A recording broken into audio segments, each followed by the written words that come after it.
Dikatakan peristiwa terjadinya hujan itu adalah malam Jumat, malam 17 Ramadan tahun kedua hijrahnya Nabi SAW. Nabi keluarnya sekitar tanggal 8 atau tanggal 12 Ramadan.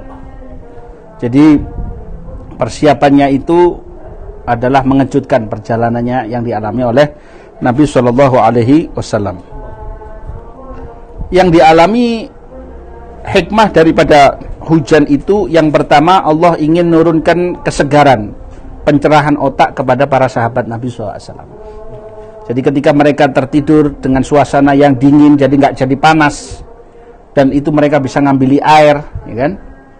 Nah, itu sebelumnya sahabat itu sudah berunding, ya Rasulullah, ini nanti orang Quraisy kalau datang mereka akan cari air. Bagaimana kalau seandainya sumur-sumur, ya, oase yang ada di sini kita tutup semuanya, kecuali tempat air kita. Jadi biar mereka kehausan. Benar, ditutupi sama para sahabat. Ya, jadi butuh trik juga untuk mau perang ini, kita juga butuh trik. Hikmahnya, ketika keesokan harinya, yang namanya padang pasir itu kalau sudah kena hujan yang deras, biasanya orang itu mau beranjak, mau bangun sebelum tempatnya itu tadi kering, dia akan sulit karena beceknya luar biasa dan kakinya pasti akan tenggelam, gitu loh, baik kendaraan ataupun orang-orang.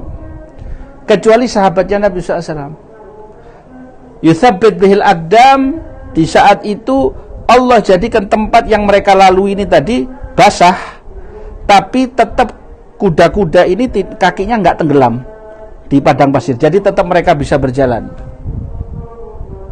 Sedangkan Nabi SAW ketika sudah melihat orang-orang Quraisy, beliau katakan di dalam doanya, di saat sudah berhadapan, ya, mereka ini masih kalang kabut, masih kesulitan mau gerak, samping kehausan, perang, mau ngambil air, berebut air dan lain sebagainya. Beliau katakan di dalam doanya, ya Allah, inilah orang-orang Quraisy sudah datang dengan khuyalaiha wa fakhriha, dengan kesombongan mereka, dan mereka mendustakan Rasulmu. Seandainya engkau menangkan mereka, maka engkau tidak akan disembah lagi di muka bumi ini, ya Allah. Kalau engkau celakakan kami, intuhlik hadhil isabah, pasukan ini kalau sampai kalah, engkau tidak akan disembah lagi di muka bumi ini, ya Allah. Akhirnya Nabi SAW menjadikan, disitulah diatur oleh Sayyidina Rasul SAW. Ada satu orang sahabat, ketika Nabi sudah melihat sahabatnya bisa bergerak, ya, dengan tenangnya, sedangkan kafir Quraisy ini mereka sulit untuk bergerak karena kakinya tenggelam. Di situ Nabi rapikan dulu yang namanya barisan. Seret, ada tongkat kecil begitu, ya, suka dibawa seperti punyanya jenderal begitu. Ada satu orang nggak pakai baju, perutnya agak ke depan, gemuk orangnya, kena. Akhirnya dia bilang, saya sakit ya Rasulullah, engkau sakiti saya. Kata Nabi, ya kalau engkau saya sakiti, ya saya mohon maaf. Engkau maunya apa? Ya saya mau saya balas. Gimana balasnya? Sudah, saya tadi nggak pakai baju. Ya, Nabi buka bajunya saat ini. Ini sebagai pemimpin ini. Orang ini tadi tidak jadi mukul, tongkatnya dikasihkan sama Nabi kepada si Aswad ini tadi. Namanya orang ini tadi Sawad namanya. Ya Sawad, kamu yang lurus. Ya Rasulullah, engkau sakiti saya. Akhirnya dia minta untuk membalas Nabi. Ya sudah, ini badan saya. Kata Nabi, kata dia, ya Rasulullah, tadi saya tidak pakai baju. Ya kalau supaya adil engkau buka juga. Buka bajunya Nabi pakai atas. Dari situ kemudian dia memeluk Nabi SAW. Dia peluk Sayyidina Rasul SAW sambil nangis-nangis. Kemudian, apa yang kau inginkan ya Rasulullah? Saya ingin akhir pertemuan saya denganmu adalah tubuh saya bersentuhan dengan tubuhmu, saya dapat memeluk dirimu. Kata Nabi, kalau begitu jasadmu tidak akan tersentuh oleh api neraka. Sallallahu alaihi wasallam. Jadi dari situ kita bisa lihat bagaimana para sahabatnya Nabi Shallallahu Alaihi Wasallam. Akhirnya mulailah sudah saling berhadapan dua golongan ini. Nabi sudah mengatur sayap kanan, sayap kiri, ada yang bagian untuk pemanah dan lain sebagainya sudah diatur sama Nabi SAW. Nabi Shallallahu Alaihi Wasallam maju di depan. Setelah itu mulailah terjadi yang namanya penyerangan. Dikala sebelum terjadi penyerangan ini tadi, ada yang namanya al-mubarazah. Apa mubarazah ini tadi? Saling tanding, perang tanding dulu. Orang-orang pembesar Quraisy, Utbah, terjadi peperangan itu. Yang keluar adalah Utbah, Syaibah, sama Walid bin Utbah.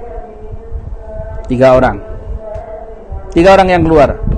Nabi nyuruh orang Ansor maju. Kata mereka, enggak, kami ingin dari kerabat kami. Akhirnya kata Nabi, Ali, Hamzah, Ubaidah maju. Sayyidina Ali berhasil membunuh lawannya, Hamzah berhasil membunuh lawannya, bertakbir semuanya. Yang Ubaidah dia tertusuk. Akhirnya Sayyidina Ali sama Sayyidina Hamzah mengalahkan lawannya ini tadi. Takbir semuanya, Allahu Akbar, Allahu Akbar. Dari situ. Kemudian setelah terjadi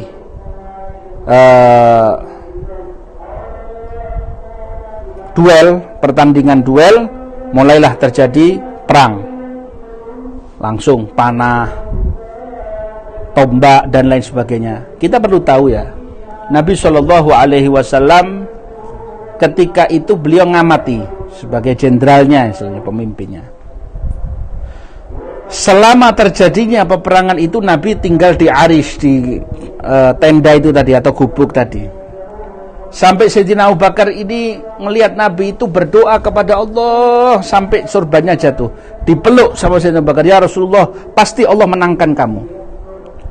Sudah Abu Bakar, terus Nabi berdoa kepada Allah Subhanahu wa ta'ala. Sayyidina Ali bilang, saya ini maju di perang, habis membunuh orang, saya balik, saya lihat Nabi masih berdoa.